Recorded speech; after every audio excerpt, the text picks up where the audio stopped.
सभी टेंस का एक एक सेंटेंस मैंने लिया है जिसको मैं इस वीडियो में बताऊंगी how to change into passive voice from active voice. देखिए ये एक्टिव वॉइस का सेंटेंस है प्रेजेंट इंडेफिनिट टेंस का। प्रेजेंट इंडेफिनिट टेंस की पहचान क्या होती है? जो मेन वर्ब होती है उसमें एस या ईएस लगा होता है, ठीक है। अफर्मेटिव के लिए नेगेटिव में डू नॉट डज नॉट का यूज होता है और इंट्रोगेटिव में भी डू डज का यूज करते हैं। तो देखिए ये अफर्मेटिव का सेंटेंस है प्रेजेंट इंडेफिनिट टेंस का। तो देखिए जो बातें मैंने आपको स्टार्टिंग में बताई हैं वीडियो की वो सब रहेंगी कि हम ऑब्जेक्ट जो है उसको सब्जेक्ट बनाया, ऑब्जेक्ट ए लेटर था, यहाँ पर हम सब्जेक्ट की जगह पर ले आए, फिर आपको सब्जेक्ट को ऑब्जेक्ट की जगह पर ले गए, ऑब्जेक्ट से पहले वाई का यूज़ किया है और मेन वर्ब की कौन सी फॉर्म है? मेन वर्ब की थर्ड फॉर्म है। यहाँ पर कोई भी आपको फॉर्म दी हो फर्स्ट सेकंड थर्ड, आपको पैसिव वॉइस में हमेशा थर्ड फॉर्म का यूज़ करना है। बस एक चीज़ और है जो मैं आपको जब टेंस का टाइप बताऊंगी उसके साथ ही बताते चलूँगी कि इनमें हेल्पिंग वर्ब किस हेल्पिंग वर्ब का यूज़ करना है पैसिव वॉइस में। देखिए प्रेजेंट इंडेफिनिट टेंस में इज आर एम का यूज़ करना है पैसिव वॉइस में। प्रेजेंट इंडेफिनिट टेंस में किसी अगर पैसिव वॉइस की बात ना करें तो प्रेजेंट इंडेफिनिट टेंस कैसे होते हैं? इस टाइप के हैं। ये प्रेजेंट इंडेफिनिट टेंस का ये एग्जांपल है जिसमें मेन वर्ब में एस या ईएस लगा होता है। लेकिन जब हम इसे पैसिव वॉइस में चेंज करेंगे तो हम इस आर एम का यूज़ करते हैं। सो देखिए ए लेटर यहाँ पर सिंगुलर है, इसके अकॉर्डिंग हम इस आर एम का यूज़ नहीं करेंगे। जब हम ऑब्जेक्ट को सब्जेक्ट बना लेंगे, ये सब्जेक्ट अगर सिंगुलर है तो हम इज लगाएंगे, ये प्लूरल है तो हम आर लगाएंगे, आई होगा यहाँ पर तो हम एम लगाएंगे। ए लेटर इज यहाँ पर हेल्पिंग वर्ब आएगी। ध्यान रखना है प्रेजेंट इंडेफिनिट टेंस का सेंटेंस होगा तो इज आर एम का यूज़ करेंगे पैसिव वॉइस में। बाकी सब रूल वही हैं। तो ऑब्जेक्ट का सब्जेक्ट बनाया, हेल्पिंग वर्ब लगाएंगे इज, रिटन थर्ड फॉर्म आएगी बाय राम। ये पैसिव वॉइस का सेंटेंस है। Next type present continuous tense. देखिए प्रेजेंट कॉन्टिन्यूअस टेंस में इज आर एम दिए होते हैं और आईएनजी फॉर्म होती है, आईएनजी लगी होती है मेन वर्ब में और इज आर एम होते हैं जो एक्टिव वॉइस का सेंटेंस है, ठीक है। ये एक एग्जांपल है प्रेजेंट कॉन्टिन्यूअस टेंस का। बट आप ध्यान रखेंगे जब पैसिव वॉइस में चेंज करते हैं तो helping verb is are am के साथ बीइंग का यूज़ करते हैं। इज आर एम ऑलरेडी दिए हैं या तो इज आर एम नहीं दिए होते, प्रेजेंट इंडेफिनिट में तो इज आर एम लगाने होते हैं हमें सब्जेक्ट के अकॉर्डिंग, इज आएगा आर आएगा या एम आएगा। बट प्रेजेंट कॉन्टिन्यूअस जो है उसमें इज आर एम ऑलरेडी दिए हैं, आईएनजी फॉर्म दी होती है। इसमें क्या करना है आपको? इज आर एम के साथ बीइंग का यूज़ करेंगे। सो देखिए Alice is singing a song, a song यहाँ पर ऑब्जेक्ट था, इसका सब्जेक्ट बना लिया a song. A song singular है तो हम इज के साथ बीइंग, इज बीइंग, इसकी third form sing sang sung, sung लगाएंगे थर्ड फॉर्म। बाय जो हमारा सब्जेक्ट था उसको यहाँ पर ऑब्जेक्ट बना लिया, Alice by Alice. A song is being sung by Alice. Passive voice में ये चेंज हो गया। चलिए now moves on third type present perfect tense. देखिए प्रेजेंट परफेक्ट टेंस कैसे होते हैं? जिसमें हैज़ हैव का यूज़ होता है और थर्ड फॉर्म मेन वर्ब की थर्ड फॉर्म का यूज़ होता है। लेकिन आपको ध्यान रखना है जब हम पैसिव वॉइस में इसे चेंज करेंगे तो हेल्पिंग वर्ब हैज़ हैव के साथ बीन का यूज़ करते हैं। हैज़ हैव बीन, सिंगुलर होगा तो हैज़ बीन, प्लूरल होगा तो हैव बीन। सब्जेक्ट को देखकर हम हैज़ हैव का यूज़ करेंगे, हैज़ आएगा या हैव। और सब्जेक्ट ये वाला नहीं जो इनका सब्जेक्ट है, हम जो अपना सब्जेक्ट बनाएंगे। मतलब ये सेंटेंस दिया है, ऑब्जेक्ट का सब्जेक्ट बनाया, ए मैंगो यहाँ पर सब्जेक्ट था, ऑब्जेक्ट था। Situ has eaten a mango, ये ए मैंगो यहाँ पर ऑब्जेक्ट है, इसे सब्जेक्ट बनाया। A mango then has been, क्योंकि यहाँ पर ए मैंगो सिंगुलर है, हैज़ बीन मेन वर्ब की थर्ड फॉर्म ईटन बाय किसके द्वारा? Situ. A mango has been eaten by Situ. Now moves on next type that is past indefinite tense. देखिए present perfect tense के बाद मैंने प्रेजेंट परफेक्ट कॉन्टिन्यूअस क्यों नहीं लिखा? बिकॉज मैं आपको फर्स्ट पार्ट में बता चुकी हूँ कि प्रेजेंट परफेक्ट कॉन्टिन्यूअस की पैसिव वॉइस नहीं बनती है। तीनों टेंस में किसी की भी पास्ट प्रेजेंट और फ्यूचर तीनों के परफेक्ट कॉन्टिन्यूअस की पैसिव वॉइस नहीं बनती है। सो मैंने प्रेजेंट परफेक्ट टेंस के बाद डायरेक्ट पास्ट इंडेफिनिट टेंस लिखा है। सो ये फोर्थ टाइप है। टोटल 8 टेंस की पैसिव वॉइस बनती है, हम सभी डिस्कस करेंगे। सो देखिए पास्ट इंडेफिनिट टेंस, इनकी पहचान क्या होती है? इनमें अफर्मेटिव सेंटेंस में सेकंड फॉर्म का यूज़ होता है, नेगेटिव में डिड नॉट का यूज़ होता है, इंटेरोगेटिव में डिड का यूज़ होता है। सो ये अफर्मेटिव का सेंटेंस है पास्ट इंडेफिनिट टेंस का। इसमें आपको बाकी सब रूल ऐसे ही हैं जैसे मैंने फर्स्ट पार्ट में आपको बताया है। ए लेटर यहाँ पर ऑब्जेक्ट है, इसे सब्जेक्ट बनाएंगे। ही यहाँ पर सब्जेक्ट है, इसे ऑब्जेक्ट बनाएंगे, इससे पहले बाय लगाएंगे। बट ध्यान रखना है पैसिव वॉइस में सभी में थर्ड फॉर्म का यूज़ करते हैं। मेन वर्ब की कोई सी भी फॉर्म आपको गिवन होगी सेंटेंस में, आप उसकी थर्ड फॉर्म लगाएंगे। सो ए लेटर सब्जेक्ट के प्लेस पे हमने लिख दिया है। फिर आपको ये ध्यान रखना है पास्ट इंडेफिनिट टेंस में हेल्पिंग वर्ब कौन सी आती हैं? Was verb. जिस तरीके से प्रेजेंट इंडेफिनिट टेंस में इज आर एम का यूज़ करते हैं, इसी तरीके से पैसिव वॉइस बनाते टाइम ध्यान रखना है। अदरवाइज उसमें किसी हेल्पिंग वर्ब का यूज़ नहीं होता अफर्मेटिव सेंटेंस में। अफर्मेटिव सेंटेंस में उसमें एस या ई एस लगते हैं केवल मेन वर्ब में।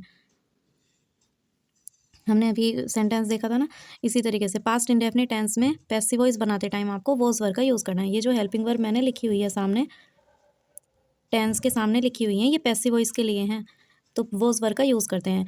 तो ए लेटर सिंगुलर है इसलिए वॉज लगाया। A letter was main verb की third form, write wrote written, written third form में, बाय इस सब्जेक्ट को ऑब्जेक्ट बना दिया हिम। सो एक्टिव वॉइस में सेंटेंस था ही रोट ए लेटर, हमने पैसिव वॉइस में चेंज किया a letter was written by him.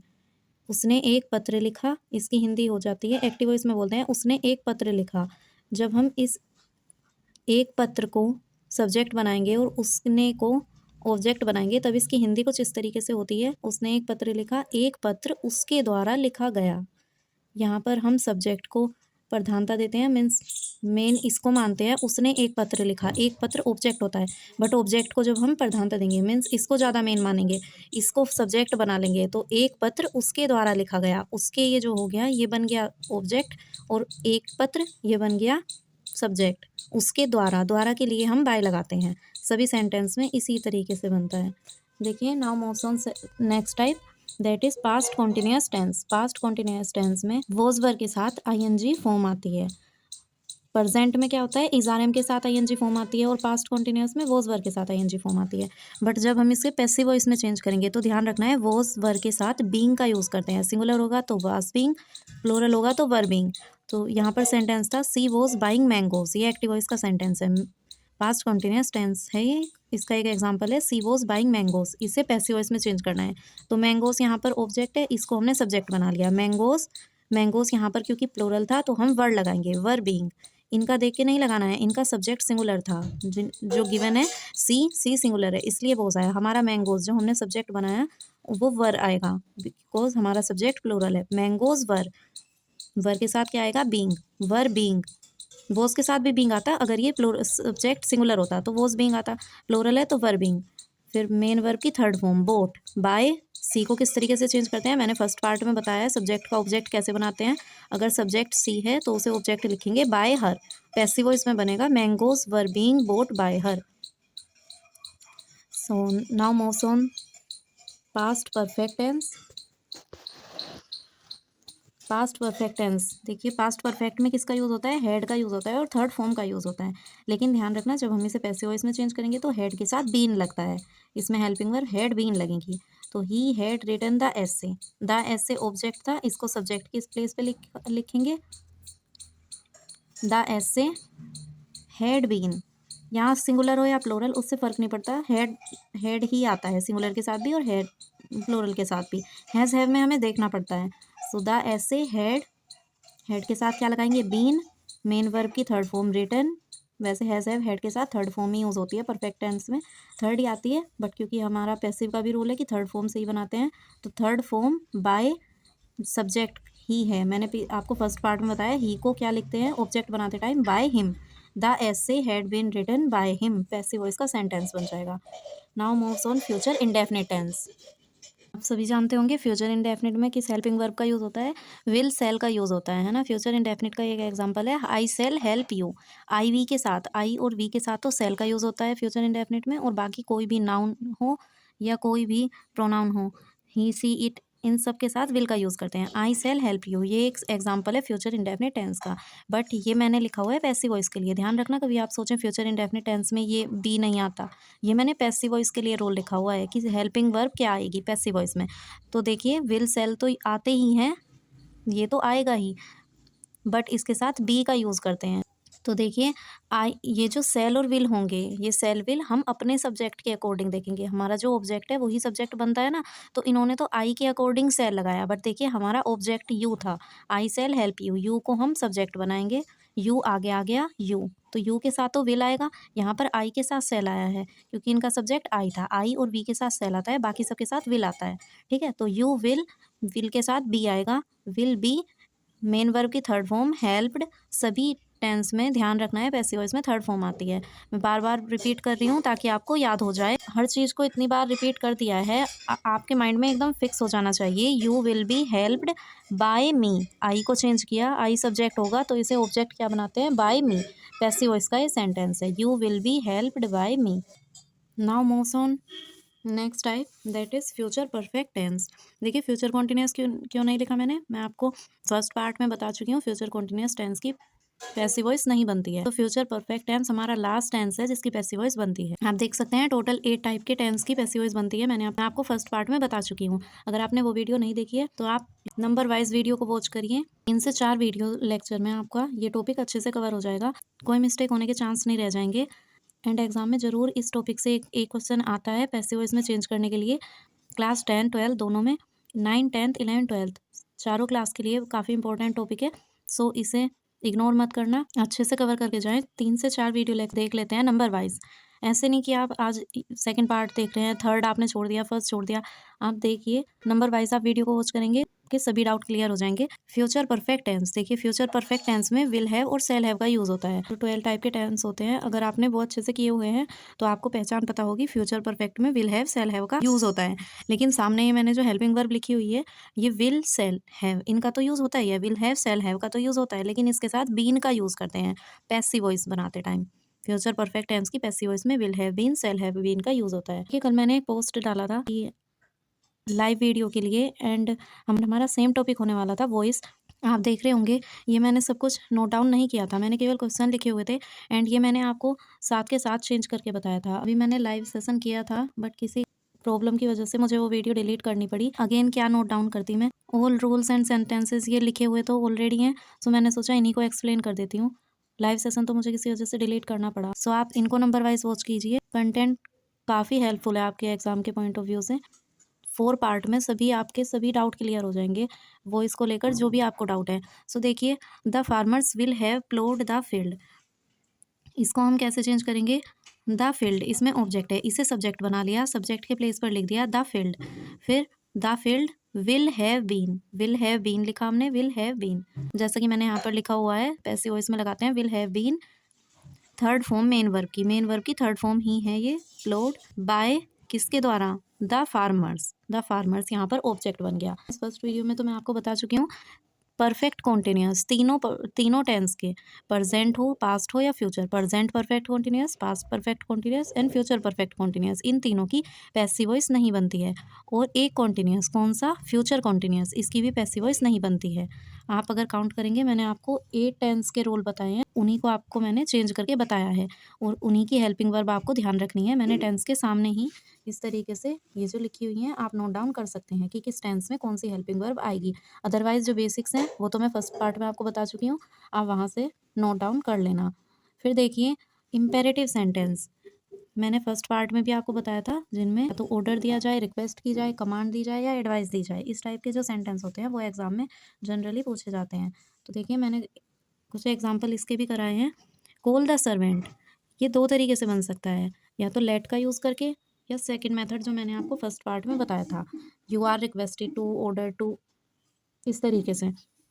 तो फर्स्ट मेथड है लेट का यूज़ करके, लेट लगाएंगे, the servant, let the servant, be का यूज़ करते हैं लेट वाले सेंटेंस में, late the servant B.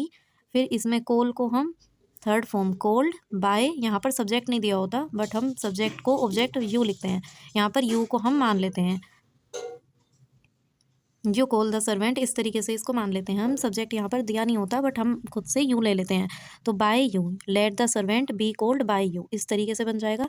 Otherwise second method है यू आर ऑर्डर टू, पहले हम देखेंगे इसमें रिक्वेस्ट की जा रही है, ऑर्डर दिया जा रहा है, एडवाइस दी जा रही है, सजेशन, कमांड जो भी है आप उसको देखिए। कॉल द सर्वेंट, सपोज ये एक ऑर्डर है तो हम किस तरीके से बनाएंगे, यू आर ऑर्डर्ड टू।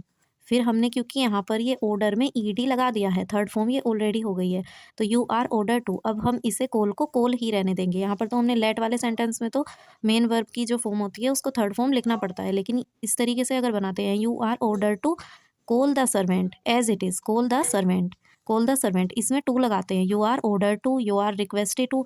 देखिए नेक्स्ट सेंटेंस है, इसमें टू लगाना होता है और ये बी, लेट वाले सेंटेंस में बी का यूज़ करते हैं, ठीक है। जैसे एक और एग्जांपल मैंने लिया, प्लीज़ राइट अ लेटर, इसमें प्लीज़ जैसे जो वर्ड होते हैं वो रिक्वेस्ट को शो करते हैं।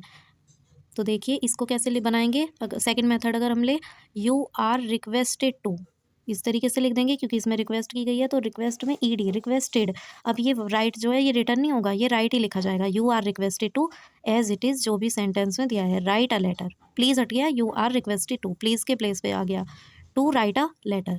इस तरीके से बनते हैं इम्पेरेटिव सेंटेंस। आगे मैं जो नेक्स्ट पार्ट लेके आऊँगी उसमें हम इम्पेरेटिव को और अच्छे से और डिटेल में डिस्कस करेंगे। अभी तो मैंने ये 2 एग्जाम्पल के थ्रू ही बताया है आपको। इम्पेरेटिव जनरली एग्जाम में पूछ लिए जाते हैं। ये सब भी आपको आने चाहिए जो मैंने आपको ये बताए हैं। इंडेफिनिट, कॉन्टिन्यूअस, परफेक्ट, ये सब भी आपको पता होने चाहिए। ये भी आते हैं एग्जाम में और इम्पेरेटिव भी पूछ लिए जाते हैं। 12th वगैरह में, 11th-12th में इम्पेरेटिव ज़्यादा पूछते हैं। 9th-10th में जो ये सिंपल वाले सेंटेंस है 12 ये पूछे जाते हैं। देखिए यहाँ पर आप एरो लगा सकते हैं। फर्स्ट पार्ट में मैंने एरो नहीं बनाया था, यहाँ पर ये एरो बना लीजिए। अदरवाइज आप सोचेंगे ये सब्जेक्ट के नीचे सब्जेक्ट, ऑब्जेक्ट के नीचे ऑब्जेक्ट क्यों लिखा है। ये ध्यान रखना है कि इस सब्जेक्ट का जो आपको क्वेश्चन में देगा उसको आपको ऑब्जेक्ट बनाना है ना। सब्जेक्ट को ऑब्जेक्ट के प्लेस पर और ऑब्जेक्ट को सब्जेक्ट के प्लेस पर लेके आना है। बीच का चेंज वही है, ऑब्जेक्ट से पहले बाय लगाएंगे और जो मेन वर्ब है उसकी थर्ड फॉर्म आएगी। ठीक है, ये सब तो मैंने आपको इस वीडियो में एक्सप्लेन कर ही दिया है। नेक्स्ट पार्ट में प्रैक्टिस सेंटेंस के लिए लेके आऊँगी एंड उसमें हम इम्पेरेटिव को भी और अच्छे से डिस्कस करेंगे। आई होप आपके सभी डाउट इस वीडियो में क्लियर हो गए होंगे, but still if you have any doubt you can write in the comment section, I will reply you. Okay, see you in the next video, till then bye bye.